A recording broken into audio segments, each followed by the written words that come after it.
ओम शांति 13/8/23 की प्रातः मुरली शांति। ओम शांति 6/4/95 अव्यक्त मुरली 95 रिवाइज। बाप दादा मधुबन प्योरिटी की रूहानी पर्सनालिटी की स्मृति द्वारा माया जीत बनो। आज स्नेह के सागर बाप दादा चारों ओर के सर्व स्नेही बच्चों को देख रहे हैं। हर एक स्नेही बच्चों के मूरत में रूहानी पर्सनालिटी की झलक देख रहे हैं। बाहर के रूप में तो साधारण पर्सनालिटी वाले हैं, लेकिन रूहानी पर्सनालिटी में सबसे नंबर 1 है। दुनिया में अनेक प्रकार की पर्सनालिटी पाई जाती है। शरीर की भी पर्सनालिटी, कोई विशेषता की भी पर्सनालिटी और कोई विशेष पोजीशन की भी पर्सनालिटी। लेकिन आप सबके चेहरे पर चलन में कौन सी पर्सनालिटी है? प्योरिटी की पर्सनालिटी एक पर्सनालिटी है। जितना जो प्योर है उतनी उनकी पर्सनालिटी ना सिर्फ दिखाई देती है, लेकिन अनुभव होती है।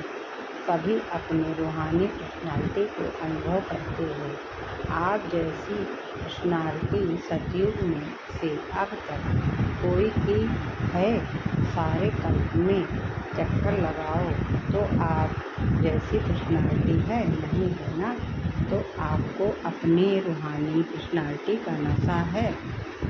अनादि काल में तो परम धाम में भी आप विशेष आत्माओं की पर्सनालिटी सबसे ऊंची है। चाहे आत्माओं की सब चमकती हुई ज्योति है, लेकिन आप रूहानी पर्सनालिटी वाली आत्माओं की चमक आपने सब आत्माओं से न्यारी और प्यारी है।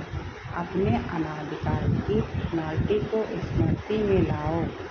आई स्मृति में देख रहे हो बाप दादा के साथ साथ कैसे रूहानी पर्सनालिटी में दिखाई दे रहे हैं।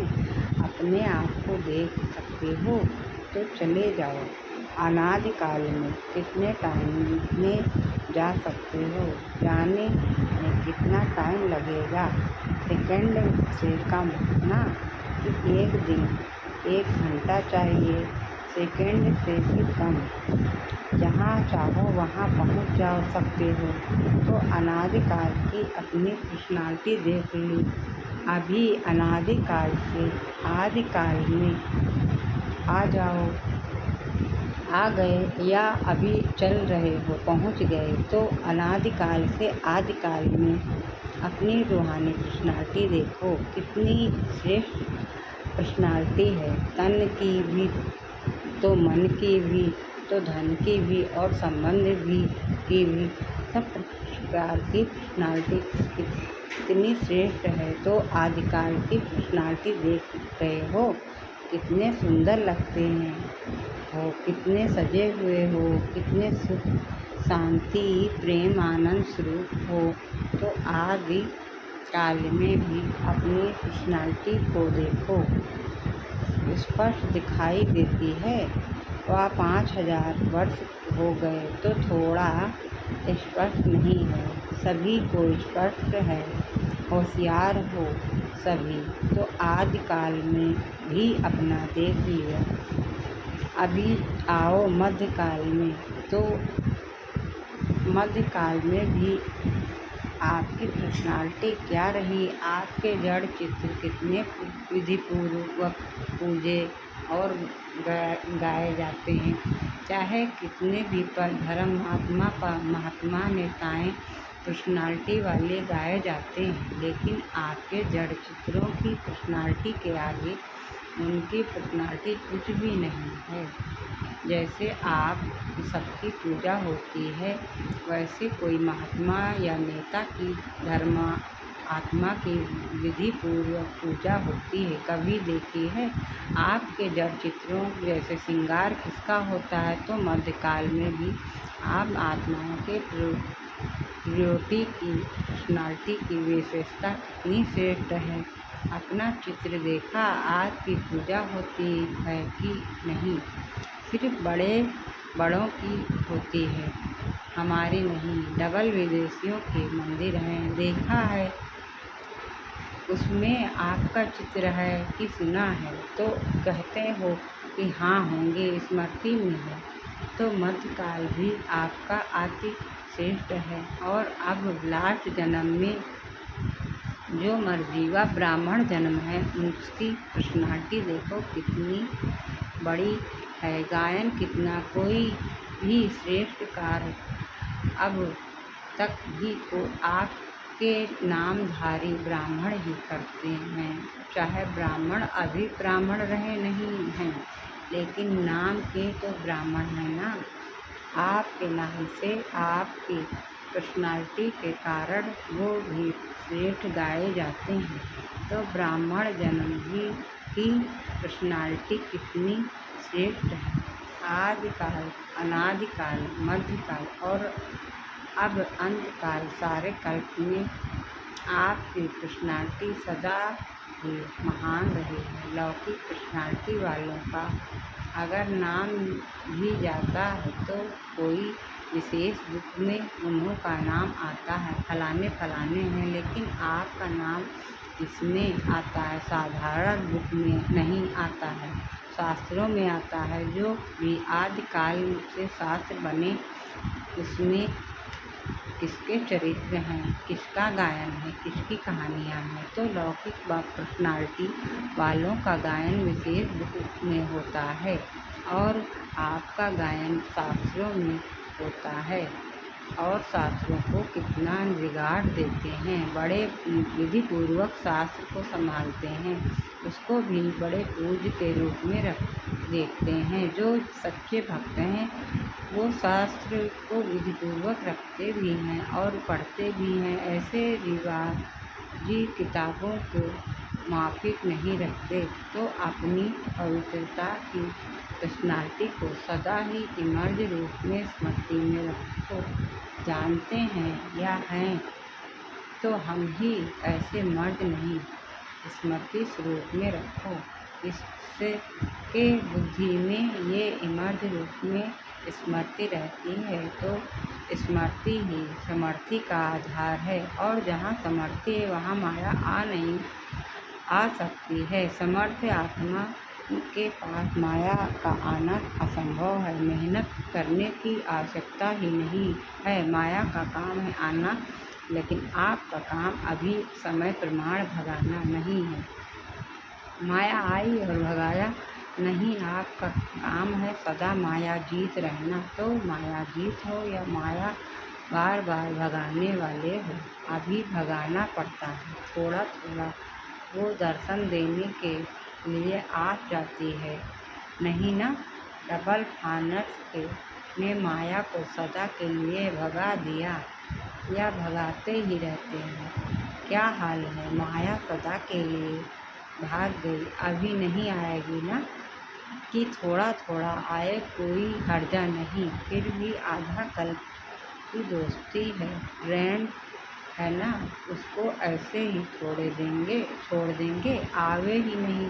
सुनाया कि समय समाप्त होने के पहले बहुत काल का माया जीत बनने का अभ्यास चाहिए, अंत में नहीं हो जा सकेगा। अगर अंत में माया जीत बनने का पुरुषार्थ भी करेंगे तो क्या हाल होगा। बाप दादा तोते की कहानी सुनाते हैं ना, कि तोते को कहा नलके पर नहीं बैठना, पर नलके पर बैठ कर ही बोल रहा था। ऐसे ही अंत में अगर कोई बहुत काल का अभ्यास नहीं होगा तो मन में सोचते रहेंगे कि मैं आत्मा हूँ, मैं आत्मा हूँ, लेकिन माया का प्रभाव भी होता रहेगा और कोशिश भी करेंगे मैं आत्मा हूँ, मैं आत्मा हूँ, लेकिन होगा ही नहीं। इसलिए क्या करना है, अभी से मायाजीत बनने का अभ्यास करो।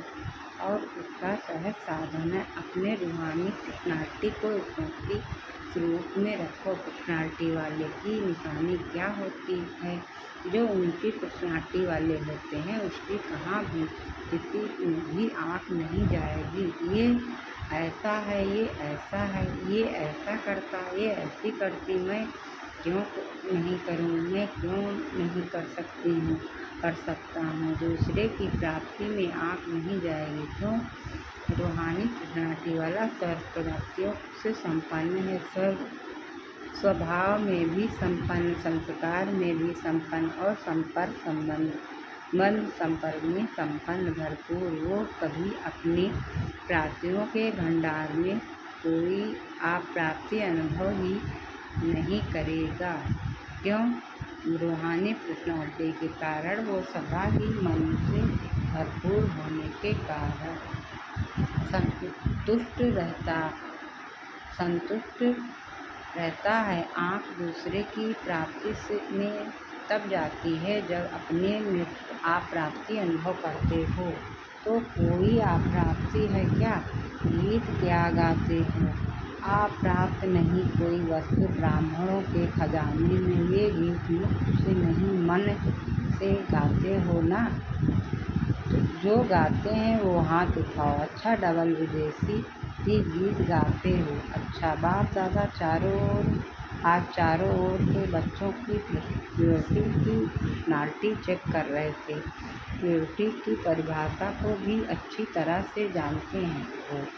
प्योरिटी सिर्फ ब्रह्मचर्य व्रत नहीं। ब्रह्मचर्य व्रत में तो आजकल के सर्कमस्टांस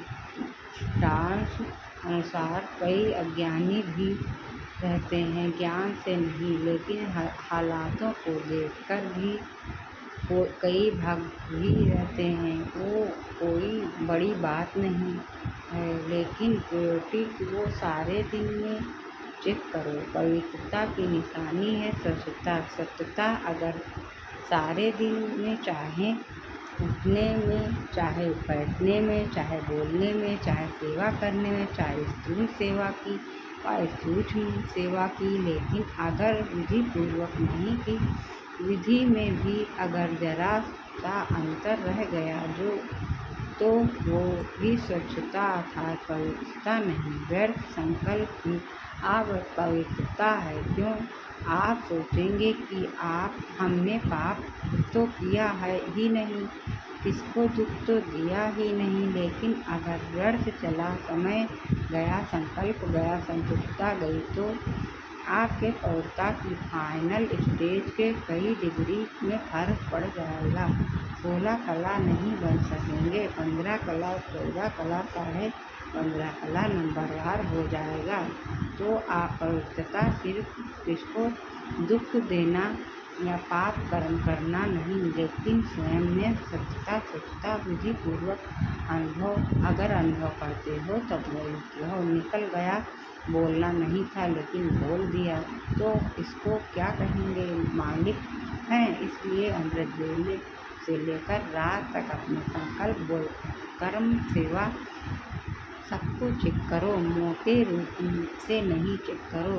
अगर मोटे रूप से चेक करेंगे तो देखो, चंद्रवंशी को मोटी निशानी तीर कमान दिया है और सूर्यवंशी को कितनी छोटी सी मुरली दे दी है।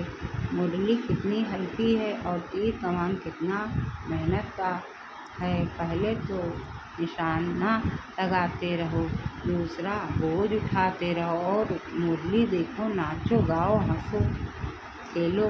तो इसलिए मोटे रूप से ना पुरुषार्थ का रखो, ना चेकिंग का रखो। अभी महीन बुद्धि बनो, क्योंकि समय समाप्त अचानक होना है, बताकर नहीं होना है। बाप दादा ने तो पहले ही कह दिया कि कोई उलाहना नहीं देना। बाबा आपने बताया क्यों नहीं? बाबा कभी भी टाइम कॉन्शियस नहीं बनाएगा। अभी पूरा डायमंड बनना है ना, ये वादा किया है ना। डायमंड जुबली मनानी है ना, या डायमंड बनना है? क्या करना है? बनना भी है और मनाना भी है, दोनों साथ साथ करना है। तो चेक तो बाप दादा अगले वर्ष में चेक करेंगे। वादा निभाया या सिर्फ मुख मीठा किया? तो कौन हो, सिर्फ बोलने वाले हो या निभाने वाले? अच्छा देखो, टीवी में आप सबका फ़ोटो आ रहा है, फिर बदल नहीं जाना। मैं था ही नहीं, मैंने नहीं कहा था बनना तो अच्छा है ना। जो अच्छी बात है उसको जल्दी करना चाहिए या देरी से जल्दी करना चाहिए ना। सेकंड में वे रेडी बन सकते हो, सेकंड में अशरीरी बन सकते हो कि युद्ध करनी पड़ेगी। नहीं कि नहीं, मैं शरीर नहीं, मैं शरीर नहीं हूँ। ऐसे तो नहीं ना। सोचा और हुआ, सोचना और स्थित होना। बाप दादा ने कुछ मिनटों तक ड्रिल कराई, अच्छा लगता है ना। तो सारे दिन में कोई में बीच बीच में ये अभ्यास करो, कितने भी बिजी हो लेकिन बीच बीच में 1 सेकंड भी अशरीरी होने का अभ्यास करो। इसके लिए कोई नहीं कह सकता कि मैं बिजी हूँ। 1 सेकंड निकालना ही है, अभ्यास करना ही है। अगर किसी से बात भी कर रहे हो, किसके साथ कार्य कर रहे हो, तो उन्हों को भी 1 सेकंड ये ड्रिल कराओ, क्योंकि समय प्रमाण ये अशरीरीपन का अनुभव, यह अभ्यास किसको ज़्यादा होगा वो नंबर आगे ले लेगा। क्योंकि सुनाया कि समय समाप्त अचानक होना है। अशरीरी होने का अभ्यास होगा तो फौरन ही समय की समाप्ति का वाइब्रेशन आएगा। इसलिए अभी से अभ्यास बढ़ाओ। ऐसे नहीं अगले साल में डायमंड जुबली है तो अब नहीं करना, पीछे करना है। जितना बहुत काल ऐड करेंगे उसका राज भाग लेंगे। अगर बीच बीच में यह अभ्यास करेंगे तो स्वतः ही शक्तिशाली स्थिति सहज अनुभव करेंगे। ये छोटी छोटी बातों में जो पुरुषार्थ करना पड़ता है वो सब सहज समाप्त हो जाएगा। अच्छा, सभी राजी खुश राजी हैं कि यह पूछना पड़ेगा? माताएं खुश हो? बहुत अच्छा, देखो कहाँ कहाँ से मेले में पहुँच गए हो। अच्छा चांस मिला ना, नहीं तो डेट का इंतज़ार करते रहते हैं, हमारा नंबर कब आएगा, हमारा नंबर कब आएगा। अभी तो खुला नियंत्रण था ना। सब ठीक अच्छी तरह से रह रहे हो? बेहद अनुभव हो रहा है ना कि थोड़ी थोड़ी तकलीफ़ है। बुजुर्ग माताओं को तकलीफ़ नहीं हुई है। लाइन में लगो तब ही खाना मिलेगा। लाइन में लगने में थकावट नहीं होती, मज़ा आता है। इतना बड़ा परिवार कब मिलेगा? तो परिवार को देखकर हर्षित होते हो ना। भक्ति मार्ग के मेले से तो अच्छा मेला है ना। और 2 दिन बढ़ा दें कि बस का खर्चा होगा। घर की याद आएगा, नौकरी नहीं याद आएगी। ये भी कुछ नवीनता होनी चाहिए ना। ये मेला भी एक नवीनता हुई। नवीनता का अनुभव कर लिया, अभी फिर पुरानी बातें थोड़ी होंगी, नई बातें होंगी ना। नई बात पसंद आती है, पुरानी नई बात अच्छी लगती है ना। अच्छा, चारों ओर की सर रूहानी प्योरिटी के पर्सनालिटी वाले विशेष आत्माओं को सदा आदि से अंत तक पर्सनालिटी की झलक दिखाने वाली श्रेष्ठ आत्माएं, सदा पवित्रता, स्वच्छता, सत्यता के शक्ति से स्व को विश्व को परिवर्तन करने वाले विश्वव्यापक आत्माएं, सदा निमित्त और भाव से सेवाधारी बन प्रत्यक्ष फल अनुभव करने वाले अनुभवी आत्माओं को दादा का याद प्यार और नमस्ते। हम बच्चों की तरफ से बाप दादा का याद प्यार, गुड मॉर्निंग, नमस्ते नमस्ते नमस्ते। अच्छा, दादियों से कृष्ण मुलाकात अच्छा रहा मेला, कोई तकलीफ़ तो नहीं हुई ना। सबके शुभ संकल्प और उमंग उत्साह के संकल्प से सफलता है ही है। यह संगठन का संकल्प ऐसे होता है जो असफलता को मिटा देता है। जैसे किला होता है ना, तो किला कमज़ोर तब होता है जब एक भी ईंट हिलती है और सब ईंटें मजबूत हो हैं तो किला कभी हिल नहीं सकता। विजय है तो ये भी संगठन से उमंग, उत्साह और श्रेष्ठ संकल्प से सहयोग से सफलता हुई पड़ी है। अच्छा लगा और प्रति समय और अनुभव करते जाते हैं। पहले क्वेश्चन उठता था होगा लेकिन जो सोचो उसमें सफलता ही है ही तो सफलता मूर्त का वरदान संगठन की शक्ति को मिलता है। बाप दादा सदा गुड मॉर्निंग गुड नाइट करते हैं। अच्छा डबल विदेश उड़ रहा है ना, अच्छा है। ओम शांति ओम शांति। वरदान है स्वराज अधिकारी बन, कर्मेंद्रियों को आर्डर प्रमाण चलाने वाले अकाल तख्त सो दिल तक नसीन भव। स्वराज अधिकारी बन, कर्मेंद्रियों को आर्डर प्रमाण चलाने वाले अकाल तख्त सो दिल तक नसीन भव। मैं अकाल विस्तार से है, मैं अकाल तक नसीन आत्मा हूँ अर्थात स्वराज अधिकारी राजा हूँ। जैसे राजा जब तख्त पर बैठता है तो सब कर्मचारी आर्डर प्रमाण चलते हैं, ऐसे तक नसीन बनने से एक कर्मेंद्रिय सत्ता आर्डर पर चलती हैं। जो अकाल तक नसीन रहते हैं उनके लिए बाप का दिल तख्त है ही, क्योंकि आत्मा समझने से बाप ही याद आता है। फिर न देह के संबंध है न पदार्थ है, एक बाप ही संसार है। इसलिए अकाल तक नसीन बाप के दिल तक नसीन स्वतः बनते हैं। स्लोगन है निर्णय करने, परखने और ग्रहण करने की शक्ति को धारण करना ही होली हंस बनना है। निर्णय करने, परखने और ग्रहण करने की शक्ति को धारण करना ही होली हंस बनना है। अच्छा ओम ओम।